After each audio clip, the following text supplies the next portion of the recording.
Hey everybody, welcome back to the show. I promise it's supposed to get nice and sunny tomorrow, but there's a nice wind. For some sports, that's a good thing. It is cold right now. Dave Nerona is joining us, and we're going to be talking about kiteboarding and kite surfing today. Dave, how are you, man? Nice to see you. Yeah, thanks for coming by by as always. Thank you for coming. Thanks. So what is the difference, first of all, between kiteboarding and kite surfing? Well, there isn't really that big of a difference. So the terms get used loosely, I guess, but once you learn how to kite surf, or kiteboard, you can use a number of things, whether it's a kiteboard that looks kind of like a wakeboard or a surfboard. Okay, how does kite surf?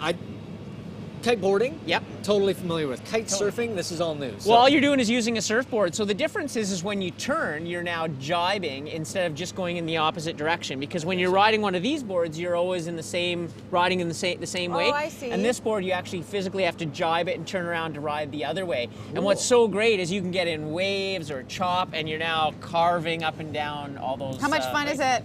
It is so fun. I started with wakeboarding with a twin tip like this, and I still go on it. But once I started on the surfboard, it's like you have to pry me to get off it. It's a whole different thing. Now, a lot of people are intimidated by this because they think that it really takes a high level of expertise and all these things. But the thing I keep hearing from people is it's surprisingly easy to learn. Right, and what I tell people, it's like snowboarding is to skiing. The learning curve for the first couple of days is rough, which is why you need to take lessons, which we're going to talk about with elevation kiteboarding over at Nitnat Lake. But then once you get up and you're going, you're like, how is this so hard? And every time you go out, you get better and better, and it's more fun, which is why you see so many people do it. Okay, let's talk about the must-haves. Of course, we are here in BC, which means you need a wetsuit. Yeah, at Nitnat Notice Lake, how I'm not touching it? Yeah, this one isn't wet, so it doesn't stink too bad. But this is made by Excel, and they're a great company. They make the best surf wetsuits, and so you want to have something that's warm because you're going to be out there in the water and wind all day. And if you have a good-fitting wetsuit, you do not get cold. You don't get cold. No, you don't get cold. We were just talking about safety because rain bucket. I wakeboard quite a bit, and I've seen some raunchy wipeouts. A helmet now, huge for all these sports. And kite surfing's still in that infancy sport where people think it's cool or not cool to wear helmets. It's cool to wear a helmet. Yeah, and wakeboarding and snowboarding went through that. Now you see the professionals are all wearing helmets. There, cool. Like she was saying, cool.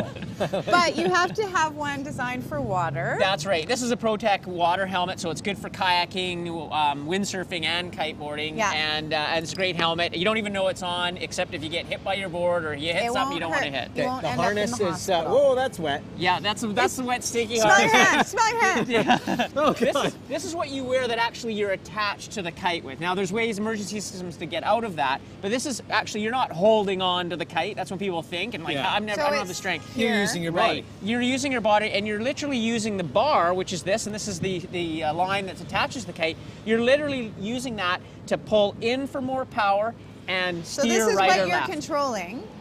That's right, and we've blown up a north kite here, 7 meter. This is a smaller kite, so we use it for more wind.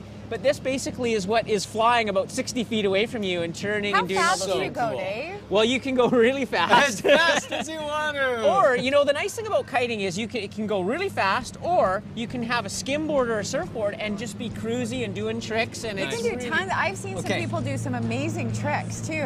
Let's talk about lessons and stuff, because you mentioned how important it is that if you want to get into the sport and you want to try something different, how important it is to make sure that you're not banging your head against a wall. Totally, and it's the only sport that I tell the best athletes to take lessons. And it'll teach you. You need someone from the IKO, which will teach you, which elevation kiteboarding. We put them up on the website there, and they teach out at Nitnat Lake. They have jet skis, so they follow you and teach you, so you learn way faster. Yeah. And it's all about commitment. You go out there for 3 days, and you'll come away actually kite surfing. Oh wow! Well, and it takes some of the frustration out of it too. Having someone there, and like you say, with little things like jet skis, they can be there, they can talk to you about what you're doing, they can help you out if you need it, all that kind of stuff. Right, exactly. And then, once you're dialed on that, you can go in and we put up Airtime Board Sports here because they're the only local kite shop in Vancouver. Oh, cool. And they'll sell you all this gear and package it all up so it's at a decent price for you. And then you get out and meet the great community of people, and you can go kiting in all the areas. And enjoy the great BC outdoors. I can't imagine a better place in the world Absolutely to do this. amazing. Exactly. So you can visit the websites to find out more information. As usual, thank you, Dave. If you want to enjoy this great sport, just go out there and give her. And remember,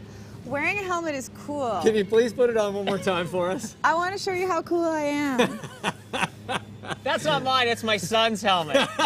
It fits me just We're fine, going to dude. take a break, and when we return, we're going to talk to our two favorite people from Twin Berry Farms, Ricky and Newton, right after this. Stay tuned.